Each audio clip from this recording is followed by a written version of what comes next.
안녕하세요, 여러분. 오늘 저는 에마 성사님이에요. Today I'm going to introduce 한국의 아름다움 or Korean beauty, specifically 피부 관리 or skincare. So we're gonna move on to our Yordano, our 10 words.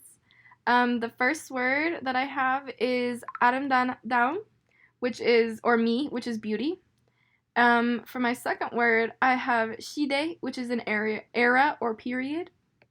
My third word is 기준, which is a standard. My fourth word is 미백 크림, which is whitening or lightening cream. The fifth word is 식이요법, which is a diet. The sixth word is 알약, which is a pill or tablet. The seventh word is 피부 관리, which is skincare. The eighth word is 얼정, which is technically and literally translated as the best face. The ninth word is 하류, which is the Korean wave. And the 10th word is 탈 corset, which is escape the corset, and I will be revisiting most of these in the presentation. So, before getting into actual skincare, I think it's very important to know about some of the 한국 beauty 역사, or the history of Korean beauty. So, starting with the earliest time period, the Gojoseon Shide was the origin of Korean cosmetics. And during this time, they used decorative ornaments to show their social class. People would apply lard to their bodies to prevent frostbite and soften skin. And this practice was actually the origin of Korean skincare as a whole. During this time, fair skin was glorified, and to achieve this, people would apply garlic and wormwood and other substances to their skin for added protection, especially during the winter. Moving on to the Samguk-shide, otherwise known as the Three Kingdoms of Korea, this is where the history of Korean makeup actually begins. In the Goguryeo Kingdom, a round face, thin eyebrows, and hair dressing had been in fashion, and it was very common for women to do their hair, trim their eyebrows, and wear a form of blush on their cheeks. This interest in makeup applied to all women regardless of class or social status. The second kingdom are the Baekje people. There is no concrete record of the makeup in the Baekje kingdom. There is, however, proof that Japan used Baekje techniques in their makeup or cosmetic use, and it is assumed that because of this, their techniques must have been pretty advanced. It is also assumed that the Baekje people wore light makeup rather than applying extravagant amounts of makeup or crazy colors or anything. The third and final kingdom is the Shinra kingdom. They believed that their beautiful souls were possessed in their beautiful bodies. Hwarang men wore lots of makeup and other accessories like jade rings, bracelets, necklaces, and other jewelry. New manufacturing techniques during this time for cosmetics were developed, allowing for the creation of a blush-like substance that could be applied to cheeks and lips.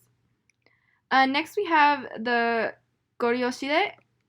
There was an expansive knowledge of cosmetics by this time, and many people were interested in makeup. You could see this by bronze mirrors being manufactured and made more elaborate than any previous time period. There is evidence that the cosmetics culture of the Goryeo-shide spread greatly to China, especially to the Yuan dynasty. Finally, we have the Choson-shide. The ruling class of this dynasty emphasized frugalness, and women began to highlight inner beauty rather than outer beauty. But still, the production of cosmetics in the Chosun dynasty was not reduced. Makeup and ornamentation were only offered for outings, though, meetings and rituals, and only court ladies, musicians, and other special people wore thick makeup. There were different standards for women, two of which, one being an attractive, fair-skinned woman with pink cheeks and lips that was rather skinny, and the other being a healthier, thicker woman with less interest in stuff like that and a bigger focus on the family. Here we can see some of the tools used in the Gojoseon Shide to apply makeup and the other ornamentation that they used. These are some of the beauty standards that we see in older Korea. And this is some of the stuff they used as they became more advanced in their makeup techniques. Moving closer to present day, as of 2018, Korean beauty has become a top 10 market worldwide, making around $13.1 billion in the year alone. In the past, France dominated the skincare cosmetic industries, but due to Hallyu the Korean wave, the culture of K-pop stars like BTS and Wonder Girls caught the eye of U.S. consumers, and Korea was able to catch up and take the number one spot from France. Due to all of Korea's innovations in functional cosmetics, Korea has become a home for cosmetic testing for companies around the world. The unique recipes of Korean cosmetics and skincare have created an interest in experimenting with new health benefits that come from new ingredients. The culture around Korean skincare itself is very interesting as well. The idea of achieving the Orjang, or best face status, is very prevalent today in Korean culture and has already started to make its way slowly into US standards. So to achieve Orjang, Korean people, women specifically, visit the dermatologist habitually, and as often as we think that we should visit the doctor is how often Korean women generally visit the dermatologist. I've heard that it can also be as often as even just going to the store, depending on how many services they actually require. It's very important to women to know their exact skin type. We only over here generally acknowledge 3 to 4 skin types that go from very dry to very oily, but in reality there are actually 16 different skin types that we've discovered now. And it's very important to know this, to know how to deal with that and how to deal with the pollution in East Asia and the effects on their skin, and establish a proper skincare routine. Korean women also often purchase new skincare products because they don't want to miss out on new skincare trends. BB cream specifically was a turning point in Korean cosmetics because it creates a dewy, no makeup look that so many women want to have. This here is Kim Tae-hee, who has been proclaimed as Korea's Orjang in 2018 and for a couple years prior. This is also one of the women that comes up when you search Orjang 2020. She represents the goal appearance for many women in Korea today. So moving on to the actual Hangukgi Pibugwanri, which is what has come up in magazines and tabloids, is the 10-step nighttime skincare routine. And this skincare routine is actually pretty rigorous, pretty time-consuming, and it consists of eye makeup remover, because makeup remover itself is a little too harsh on your eyes. You've got to double cleanse, just to clean off your face. You got to exfoliate, to remove any buildup on your face and in your pores. You tone to close your pores after exfoliation.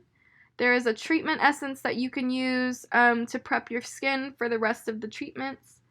You put on any other moisturizers, any other treatments, solutions, any other essences that you feel is necessary.